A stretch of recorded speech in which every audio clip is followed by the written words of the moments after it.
Assalamualaikum warahmatullahi wabarakatuh.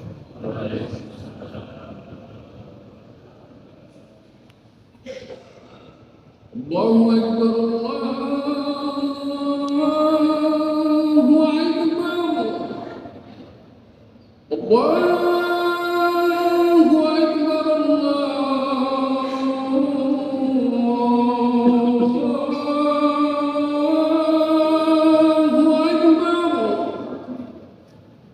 Asyhadu an la ilaha illallah.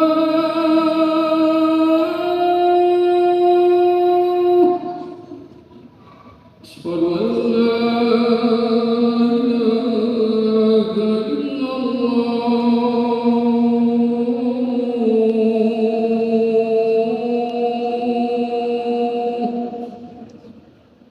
أشهد أن محمدا رسول الله.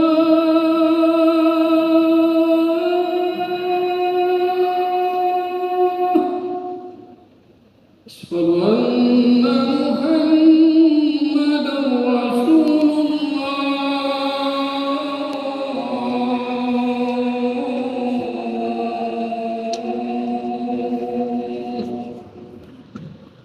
حي على الصلاة،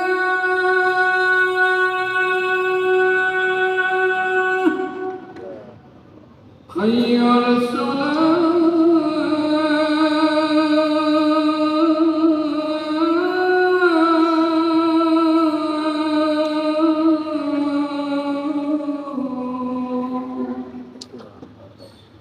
حي على الفلاح،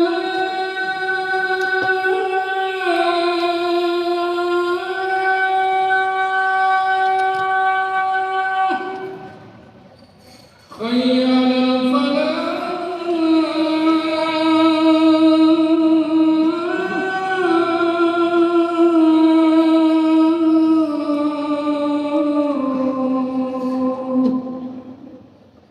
الله أكبر،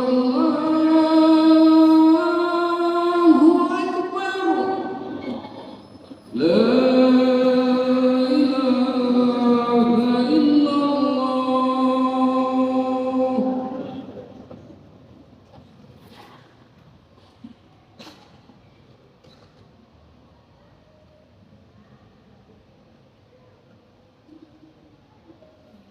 Innal hamdalillah nahmaduhu wa nasta'inuhu wa nastaghfiruh wa na'udzu billahi min shururi anfusina wa min sayyiati a'malina. May yahdihillahu fala mudilla lahu wa may yudlil fala hadiya lahu. Ashhadu an la ilaha illallah wahdahu la syarika lahu. Lahul mulku wa lahul hamdu wa huwa ala kulli syai'in qadir. Syahadata 'abdihi wa ibni 'abdihi wa ibni amatihi wa man la ghina bihi tarfata 'ainin an rahmatihi. Wa ashhadu anna Muhammadan 'abduhu wa rasuluh, habibuhu wa khaliluhu, afdalul makhluqin wa akramus sabiqin wal lahiqin. Wassalatu wassalamu ala ashrafil anbiya'i wal mursalin wa ala alihi wa sahbihi ajma'in. Qala Allah ta'ala fil Qur'anil Karim, a'udzu billahi minasy syaithanir rajim. Ya ayyuhalladzina amanu taqullaha haqqa tuqatih wa la tamutunna illa wa antum muslimun. Waqala Rasulullah sallallahu alaihi wasallam, ittaqillah haitsu ma kunt wa adbi as-sayyi'ata al-hasanata tamhuha wa khaliqin nas bi khuluqin hasan. Ma'asyiral muslimin, jamaah salat Jumat rahimakumullah. Ada beberapa kisah-kisah nyata yang terjadi di Indonesia yang berkaitan dengan Al-Qur'an. Yang pertama, ada seorang pejabat publik ketika di sebuah acara televisi diberikan informasi bahwa salah satu pengisi acara, seorang anak di acara tersebut sudah hafal Al-Quran 30 juz. Lalu seorang bapak yang pejabat publik ini mengatakan, berapa juz lagi yang harus dihafal? Sekilas tidak ada masalah, tapi yang jelas bapak ini tidak kenal dengan Al-Quran. Yang kedua, ada seorang ibu yang ketika itu suaminya meninggal, lalu meminta tolong pada seorang ustadz untuk membacakan surat Yasin. Lalu ustadz tadi mengatakan, baik bu, kalau begitu tolong ambilkan Al-Quran. Lalu ibu ini mengatakan, bukan Quran ustadz, tapi Yasin. Lalu yang ketiga ini terjadi pada murid ngaji saya, seorang ibu yang hampir 80 tahun usianya, tapi masih ikut ngaji, ikut les. Suatu ketika beliau tidak mau memulai ngaji dari Iqra karena mungkin melihat usianya sudah sangat lanjut. Tapi saya tahu bahwa beliau belum bisa membaca Al-Quran. Pada suatu hari ketika ingin membaca Quran, qadarullah surat Yasin ketika itu. Setelah baca ta'awud dan basmalah, ibu ini tidak membaca, diam, karena memang tidak bisa membaca. Lalu saya katakan, ibu, ini adalah surat Yasin. Apa yang terjadi? Ibu ini langsung bersuara membaca surat Yasin, walaupun telunjuk dan suaranya berbeda. Kisah yang keempat, seorang ibu yang berusia 54 tahun punya keinginan besar, yaitu menghafal Al-Quran 30 juz. Diawali dengan tahsinut tilawah, belajar memperbaiki bacaan, lalu menggunakan setiap waktu luangnya untuk menghafal Al-Quran. Pada usia 59 tahun, Allah karuniakan ibu ini hafal Al-Quran 30 juz.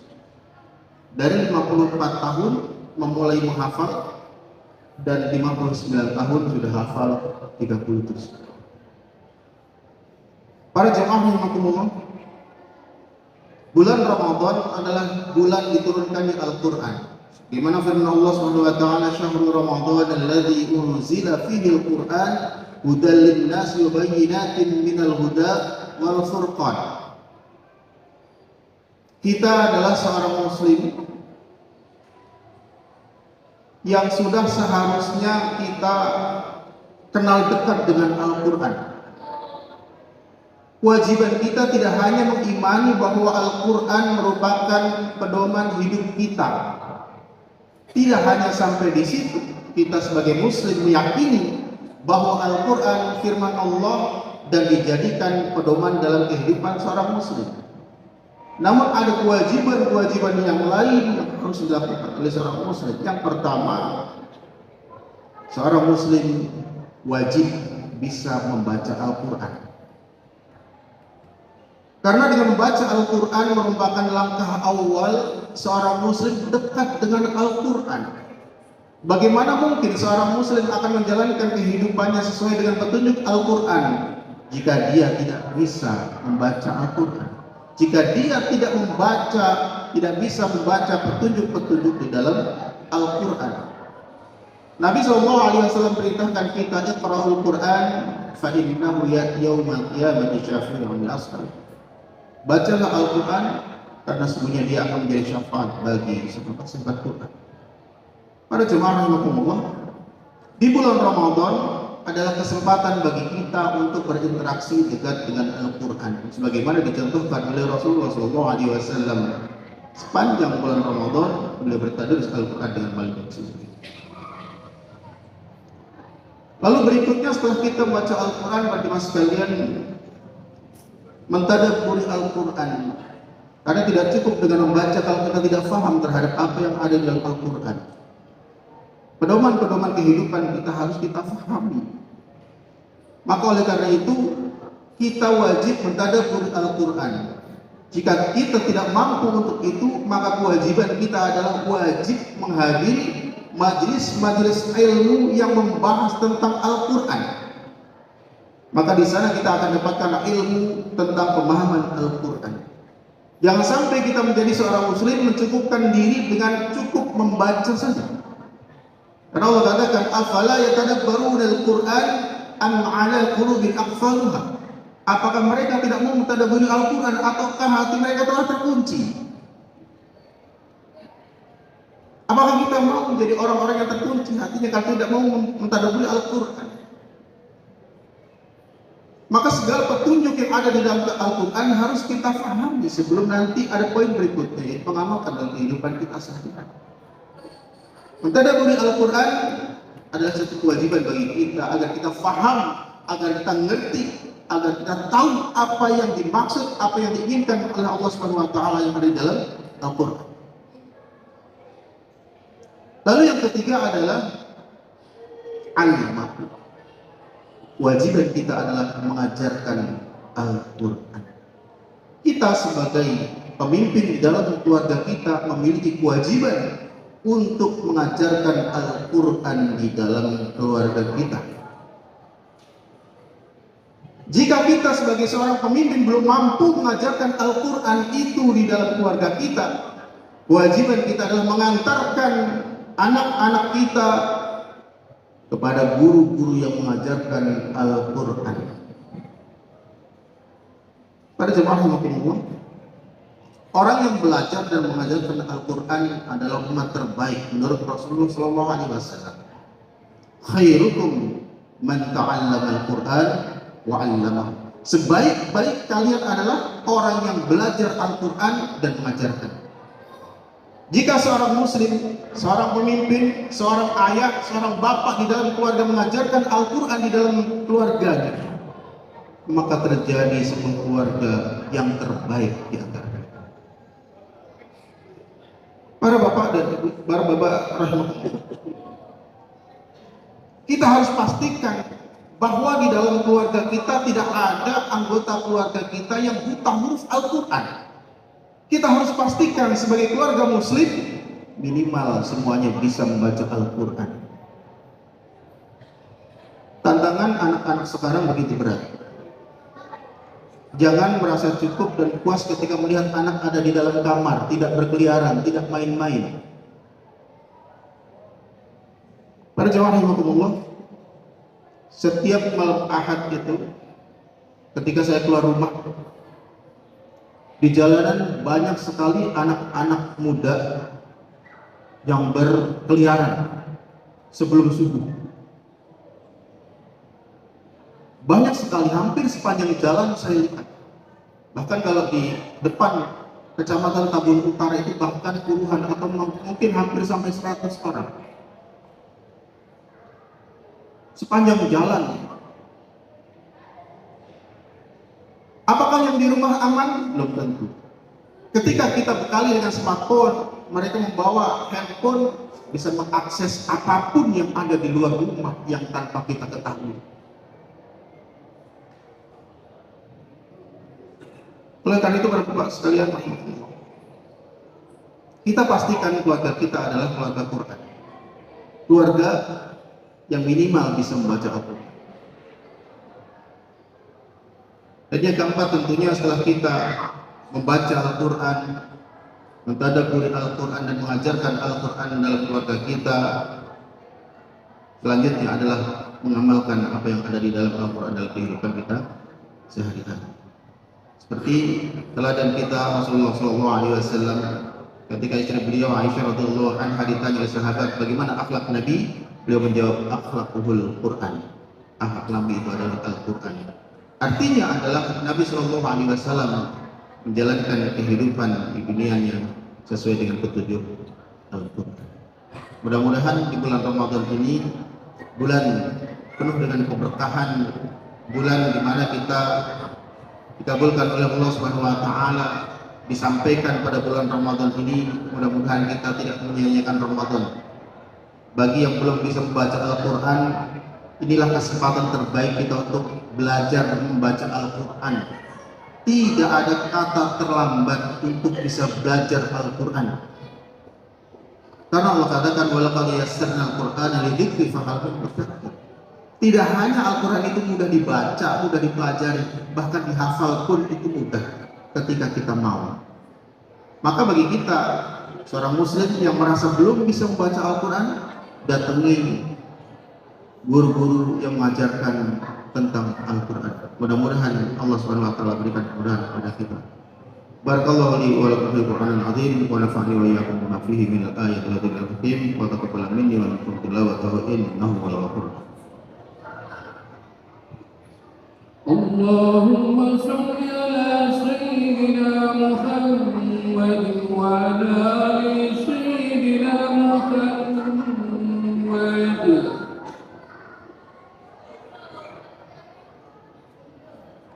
Alhamdulillah alladzi manna 'alal muslimina bi inzalil Qur'anil karim wa takaffala bi hifdhihi fi suduri wa suturi ila yaumiddin.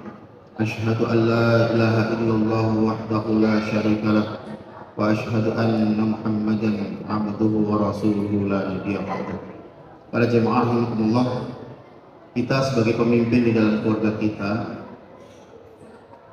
memiliki tanggung jawab besar untuk menyelamatkan keluarga kita dari api nerakanya Allah Subhanahu wa taala. Allah Subhanahu wa taala ingatkan kita dalam surat At-Tahrim ayat 6. Ya ayyuhalladzina amanu qu anfusakum wa ahlikum nara waquduhan an-nas wal hijarah 'alaiha malaikatun ghiladun shidadun la ya'sunallaha ma amarahum wa yaf'aluna ma yu'marun. Hai orang-orang yang beriman, jagalah dirimu dan keluargamu dari api neraka. Waquduhan an-nas wal hijarah, yang bahan bakarnya terdiri dari manusia dan batu. 'Alaiha malaikatun ghiladun shidad. Neraka itu dijaga oleh malaikat yang kasar, malaikat yang keras. La ya'sunallah, mereka tidak durhaka kepada Allah. Wa yaf'aluna ma yu'marun, dan mereka senantiasa mengerjakan apa yang Allah perintahkan kepada mereka. Oleh karena itu tidak ada cara lain bagi kita untuk menjaga melindungi diri kita dan keluarga kita dari api nerakanya Allah Subhanahu wa taala kecuali dengan cara kita senantiasa meningkatkan ketaatan kita, meningkatkan kualitas iman kita, meningkatkan kualitas ibadah dan akhlak kita. Mudah-mudahan dengan demikian kita dan keluarga kita menjadi hamba-hamba Allah yang selamat di dunia dan akhirat. Innallaha wa malaikatahu yusholluna 'alan nabi ya ayyuhalladzina amanu shallu 'alaihi wa sallimu taslima. Allahumma shalli 'ala Muhammad wa 'ala alihi wa sahbihi ajma'in. Allahumma ighfir lil muslimina wal muslimat wal mu'minina wal mu'minat al-ahya'i minhum wal amwat innaka sami'un qaribun mujibud da'wat ya qadiyal hajat. Rabbana zalamna anfusana wa illam taghfir lana wa tarhamna lanakunanna minal khasirin. Rabbana la tuzigh qulubana ba'da idh hadaytana wa hab lana min ladunka rahmah innaka antal wahhab. Rabbana hab lana min azwajina wa dhurriyyatina qurrata a'yun waj'alna lil muttaqina imama. Allahumma taqabbal minna siyamana wa salatana wa ruku'ana wa sujudana wa ta'abbudana wa tammim taksirana ya Allah ya Rabbal alamin. Rabbana atina fid dunya hasanah wa fil akhirati hasanah wa qina adzaban nar. Subhana rabbika rabbil izzati amma yasifun wa salamun alal mursalin walhamdulillahi rabbil alamin.